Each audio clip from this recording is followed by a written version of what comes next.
Hey there, fellow programmers. Welcome to today's quick and exciting tutorial where we're going to dive into the fascinating world of Python programming.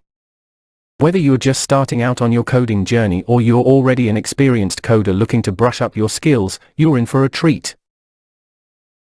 Alright, let's kick things off with a classic question. How do we check if a number is even? Well, fear not, because in just a few minutes, you'll not only understand how to write the code to accomplish this, but you'll also have a clear understanding of how it works under the hood. So, grab your favorite code editor, and let's write some Python magic. Open up your editor and follow along with me. Are you ready? Awesome. We'll start by creating a super simple function that takes in a number as an argument. Let's call it is_even. And here comes the beauty of Python, we can actually write this as a one-liner.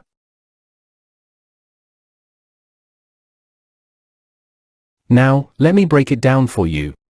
We're using a lambda function, which is a nifty feature that lets us create small, anonymous functions on the fly. Inside the lambda function, we have the argument x, and we're checking if x modulo 2 is equal to 0. You see, when we divide an even number by 2, there's no remainder, which means it's perfectly divisible. So, if x modulo 2 equals 0, it's an even number, and our function will return true.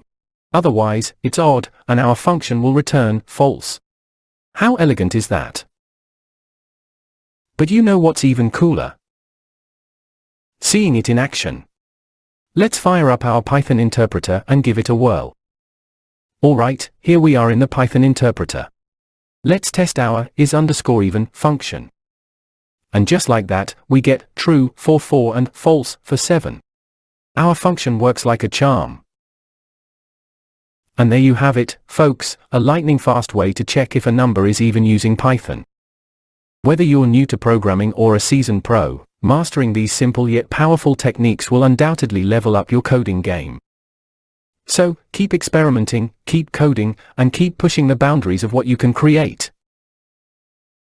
If you found this tutorial helpful, give it a thumbs up and consider subscribing for more exciting coding adventures.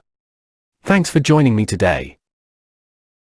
Until next time, happy coding, and remember, the world of programming is full of endless possibilities.